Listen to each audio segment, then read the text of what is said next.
সারি সারি সাজানো উচ্চ প্রযুক্তির ড্রোন, এ যেন কোনো যুদ্ধের পূর্ব প্রস্তুতির দৃশ্য।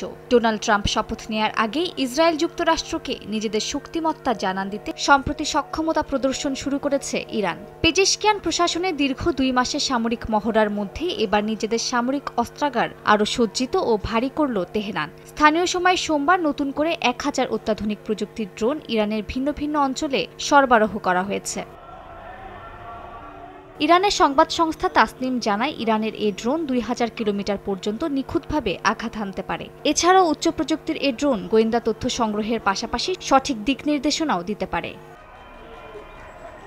ইরানের সামরিক বাহিনীর এক ঊর্ধ্বতন কর্মকর্তা জানান, তেহরানের অনেক শক্তিশালী অস্ত্র সম্পর্কে অন্যান্য দেশের কোনো ধারণাও নেই। এসব অস্ত্র কঠোর গোপনীয়তা বজায় রেখে বর্তমান সামরিক মহড়ায় ব্যবহার করা হতে পারে বলে জানান তিনি। সেই সঙ্গে শত্রু দেশের সামরিক সক্ষমতার ওপর তেহরানের কড়া নজরদারি রয়েছে বলেও হুঁশিয়ার করেন এই কর্মকর্তা।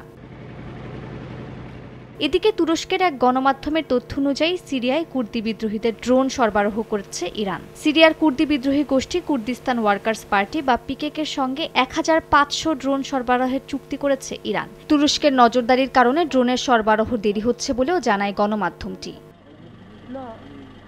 মালিহা সুহরাওয়ার্দী, সময় সংবাদ।